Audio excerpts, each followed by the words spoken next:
Si on est sur le niveau de préparation de l'examen et pas simplement le moment, est-ce qu'ils ont le sentiment qu'ils se préparent bien ou mal?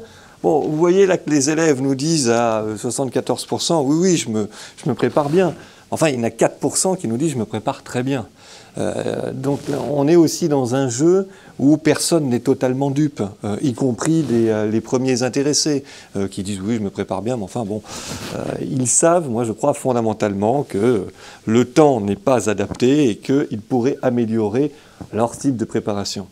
Les parents sont assez proches de la perception de leurs enfants, ils l'aperçoivent assez bien. Quand on leur demande est-ce que la préparation de votre enfant à l'examen du baccalauréat, est-ce qu'il se prépare suffisamment bien ou pas, nous disent oui, plutôt bien, mais déjà on est quand même à un niveau un peu inférieur, et puis on retrouve pour le coup la césure avec les enseignants qui eux sont très clairs. Un enseignant sur deux affirme que les élèves se préparent mal, pour ces raisons, je crois encore une fois, de discontinuité ou de préparation trop tardive. Il y a sûrement des tas d'autres facteurs ou explications, mais en tous les cas, celle-là me paraît indéniable. Et puis, est-ce que les élèves, quand on demande ensuite aux élèves d'évaluer le regard qu'ils portent sur la préparation qu'ils reçoivent de leurs professeurs, quand on leur demande est-ce que vos professeurs vous préparent bien, du coup, oui, 75% ils se sentent bien préparés. On n'a pas le défaussement sur les profs qui nous préparent mal et nous, élèves abandonnés ou mal préparés.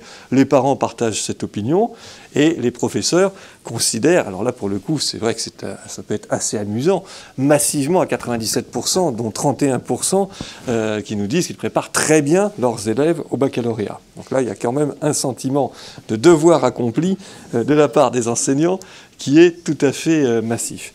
Maintenant, quand on creuse un petit peu plus les représentations que se font aussi les enseignants de leur rôle dans ce rituel et ce moment extrêmement important, ça c'est une question aussi qui peut interpeller. Est-ce qu'ils considèrent que le travail et l'implication de l'élève lui-même, c'est ça le facteur premier de réussite, ou l'apport du professeur en termes de connaissances et de méthodes? On voit quand même massivement des enseignants qui nous disent ça dépend fondamentalement, enfin pas fondamentalement, ça dépend de l'élève quasi exclusivement, on a envie de dire. Alors on a dichotomisé la question, on l'a clivé. Mais on voit bien que les enseignants, et je ne porte pas de jugement moi sur c'est vrai, c'est pas vrai, mais ils nous disent on peut faire tout ce qu'on veut, si l'élève ne s'y met pas, ne travaille pas, il ne faudra pas venir nous dire que c'est de notre faute. Ça dépend fondamentalement du travail de l'élève. Et je crois que c'est pour ça aussi qu'ils considèrent que les élèves se préparent plutôt mal et trop tardivement et sur un mode trop discontinu à cet examen. Leur ressenti en tous les cas est celui-ci. De fait, ce que considèrent les enseignants aussi, c'est que leur mission, elle est, là encore, on a dichotomisé la question, mais elle est à 84% de transmettre du savoir à ses élèves, beaucoup plus que de leur faire avoir le baccalauréat à tout prix. C'est quelque chose d'assez ancien, hein. Moi j'ai des questions comme ça que je pose depuis longtemps, et on voit bien que fondamentalement la mission perçue de l'enseignant, c'est une mission à ses yeux de transmission d'un savoir, beaucoup plus que, même si les choses ont un peu évolué, de préparation à la vie active ou, on va dire, de bachotage pour l'obtention du baccalauréat. Ça ne veut pas dire pour autant qu'ils ne se considèrent pas concernés, pas du tout. Il n'y a pas des enseignants qui s'en laveraient les mains. Ça veut dire qu'ils considèrent que leur responsabilité, leur rôle est celui qu'on vient de voir, mais ils nous disent aussi, est-ce que vous avez l'impression que vous serez jugé en fonction des résultats de votre classe sur ce qui se passe dans le baccalauréat? Oui, à 72%. Donc ils ont bien conscience que de toute façon, il y a quelque chose qui va faire qu'ils seront eux-mêmes, quelque part, évalués par rapport aux résultats de leurs élèves, alors même qu'ils considèrent que c'est vraiment aux élèves, là pour le coup, que revient la responsabilité première de la réussite ou pas. Et puis, est-ce qu'ils considèrent qu'ils ont une mission pour accompagner les élèves dans leur rotation après le bac? Oui, à 89%. Donc les enseignants ne s'exonèrent pas de leur responsabilité, ce n'est pas ça, je crois, du tout l'enjeu, simplement ils la placent à certains niveaux et ne veulent pas qu'on leur fasse porter, j'ai envie de dire, le chapeau de tout. Voilà, c'est... Je continue? Je continue sur les supports? Oui. Alors sur les supports, là on retrouve des choses, j'ai envie de dire, plus attendues. C'est-à-dire quand on les interroge sur à qui sont les élèves, à qui ils font appel pour préparer leur baccalauréat. Bon, on a les amis, évidemment, massivement aussi, et puis on confirme, plus qu'on ne révèle, l'importance des sites Internet. C'est quand même là quelque chose d'absolument massif. 80% des élèves y ont recours. C'est à peu près le même niveau, en revanche, que les annales de baccalauréat en version papier. Donc il n'y a pas l'un à la place de l'autre. Il y a tout au long de l'année et en permanence les deux. Et en tous les cas, l'un ne vient pas cannibaliser l'autre. Les magazines, les manuels occupent encore une bonne place.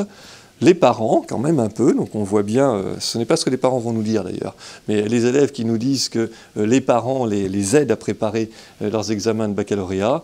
Et puis ensuite, la fratrie. Ce qui est important, c'est de voir les cours particuliers ou par correspondance et les stages de révision qui occupent une place relativement faible, puisqu'on est à 87% de non sur les stages de révision. Il va falloir demander pourquoi, ça va arriver. Et à 77% qui nous disent non aux cours particuliers.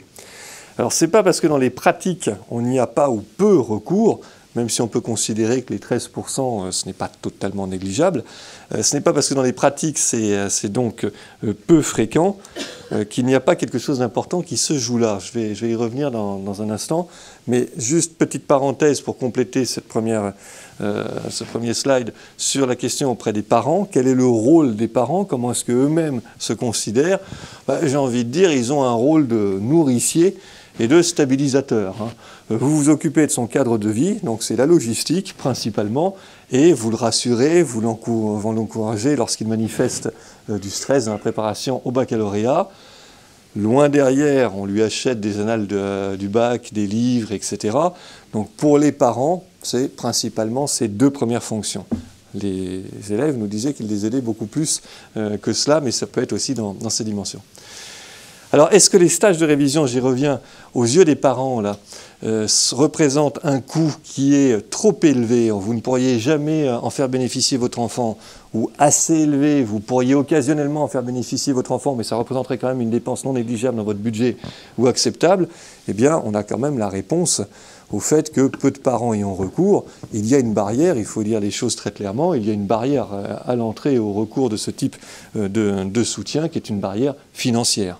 Quasiment un parent sur deux nous dit « je ne pourrai pas », et puis ensuite, massivement, 49% d'autres disent peut-être occasionnellement, mais ça serait quand même extrêmement difficile. Alors ensuite, mais là la réponse est pour le coup attendue et évidente, est-ce que ça permettrait d'obtenir de meilleurs résultats au baccalauréat? Oui, on nous dit massivement oui, aussi bien les élèves que les parents, l'intensité là est encore forte. Les enseignants sont plus nuancés. On a un tiers qui nous disent non, c'est pas ça de toute façon qui est un facteur fondamental. Mais globalement, tout le monde nous dit oui. Réponse, pour le coup, là, plutôt attendue. Ce qu'on ne savait pas, c'était le niveau de barrière à l'entrée perçu en termes financiers. Et puis, malgré tout, on a le sentiment, là aussi massivement, que ça accentue les inégalités et qu'évidemment, ceux qui peuvent avoir recours à cette possibilité ont du coup des possibilités très largement accrues. Et du coup aussi, quand on pose la question, cette fois-ci aux enseignants, est-ce qu'au cours des 10 dernières années, face à l'examen du baccalauréat, vous estimez que le clivage entre les élèves issus des milieux favorisés et ceux qui sont issus des milieux modestes s'est accentué, a diminué ou est resté le même?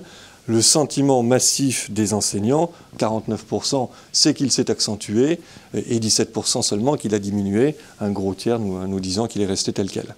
Donc il ne faut pas l'oublier, il y a malgré tout aussi dans cette question du bac ces enjeux de possibilité ou pas d'avoir recours à des soutiens qui ont un coût.